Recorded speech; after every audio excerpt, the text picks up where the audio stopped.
भावनाओं से युक्त हमारे जीवन में संतान हो, जो कि हमारे परिवार और हमारे राष्ट्र का उत्थान कर सके। ये श्रेष्ठ संतान को बनाने की दूसरी पद्धति है। आप कल्पना करके देखिए, रावण की कितनी संतानें थीं, लेकिन महाराज दशरथ की केवल 4 संतानें थीं। जहां अधिक होगा वहां विडंबनाएं ही होंगी, वो आपस में लड़ेंगे, आपस में मरेंगे। महाराज सगर की कथा आती है। सगर की 2 पत्नियां थीं। एक पत्नी से 60,000 पुत्र हुए और कपिल ऋषि का अपमान करने के कारण वो सब जल करके भस्म हो गए।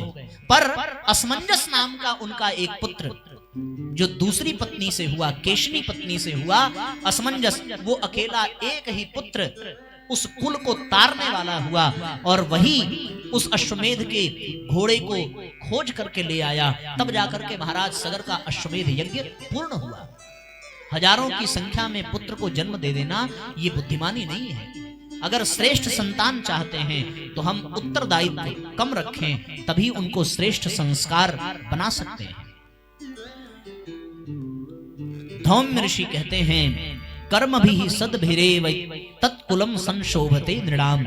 वंश सत्कर्मों से चलता है। सुसंस्कारी संतान के हाथ से दिया गया पिंडदान ही पितरों को प्राप्त होता है।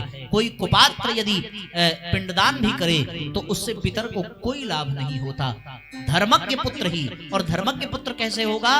जब किसी पिता की पहली कोई संतान हो तो उस संतान को धर्मज संतान कहते हैं, और दूसरी और तीसरी संतान जब आवे तो उसको धर्मज नहीं, उसको कामज संतान कहते हैं। शास्त्र में ऐसा वर्णन है। तो पहला, श्रेष्ठ संतान यदि चाहिए तो अपने घर के वातावरण को शुद्ध करना होगा।